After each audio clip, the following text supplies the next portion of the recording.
makes it more suction friendly, if you like. It binds the earwax together a bit more. It lubricates the ear canal wall, and it also lubricates the inside of the suction probe. So as the wax is travelling up, as opposed to getting trapped and blocked, the olive oil helps the waxes travel through and pass through. I had a clear wax training course yesterday where we trained 3 amazing delegates, and I did promise them that I'll upload this video so I can show them how it's performed.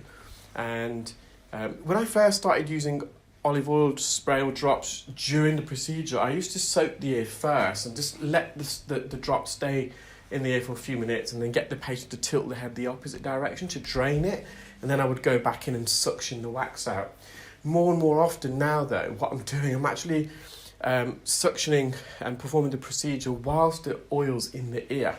It's a bit more tricky to do because it means that I have to stand up a bit. I have to get off my medical stool because the patient's head's tilted across a bit. So this is the patient's right ear.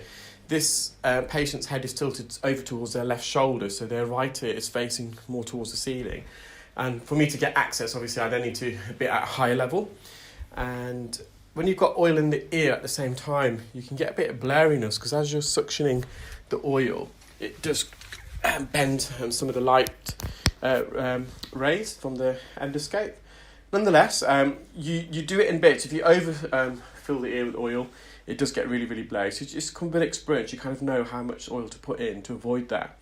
And you can do it in layers. You can put a bit of oil in, remove the outer layer of the stuff and sticky wax, and then go back in with some more oil. So you're just mopping up around the edge, just with a fine end suction gauge probe here. Eardrums are nice and healthy. You'll see some staining around the edge. That's not important. A bit of wax is good for you. By removing that, and again, I explained to our clear wax delegates yesterday, I stressed the point, less is more. Especially when you're training and learning and you're getting accustomed and you're building up your skill level. Just trying to alleviate the patient of their symptoms. And then once you get a bit more experience, when you know you can remove a bit of wax here and there without adding any additional risk, then that's fine. But initially, I always stress to the delegates, don't overdo it. So this is the same patient, this is their left ear. I put some drops in straight away, put some more in there. And again, it's very glutinous. So this patient's got the wet wax gene. So the wet wax gene means that they've got a modified hypocrine gland, which is the same, this hypocrine gland is the same gland found under your armpits. Not everyone has it, it's a specific gene mutation, which you're more likely to have if you're from an African or European descent.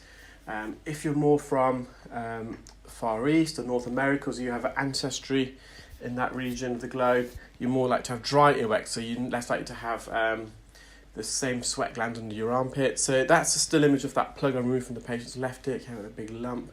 This is patient 2, you can see very similar consistency of wax, very wet, glutinous. Ironically, both patients were from Asian descent, African descent, sorry, and so there was a bit of a trend there. But being in the UK, from a European perspective, so as I said, a lot of people from Europe also have this wet earwax gene mutation.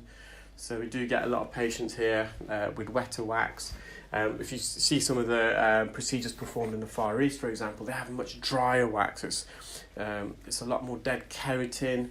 There's a less oily sweat. So this is gene mutation. So this sweat we have on our armpits, an oily sweat. It's different to the sweat you have on your brow, which is more of a watery, a saline sweat.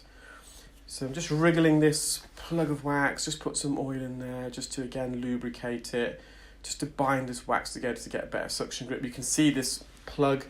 Although it's soft to the core, it's enveloped by a layer of dead skin, keratin. I'm just wriggling this out slowly but surely. You can see that immaculate view we have on an endoscope. You can see the whole ear canal in one shot. That's a big plug that was. Nice, healthy ear. You can just see how cleaner it is.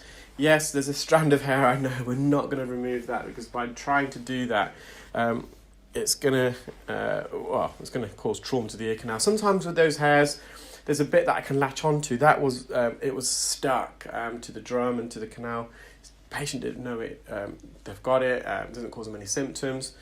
I don't know if you follow me on Facebook and Instagram, so if you just search at the Hair Clinic, beginning of the year, I had glue ear, so I had viscous fluid build up behind my eardrum, and I took some images of my ear so I could share it with everyone. You can see I've got quite a few hairs in my ear that are stuck, and I'm blissfully unaware. So right ear came out a lot easier. This is the patient's worst ear. It was more impacted. You can see the eardrum, the medial part of the ear canal's slightly more red. Bit of soft wax there. So again, if it's a clear wax delegate, I would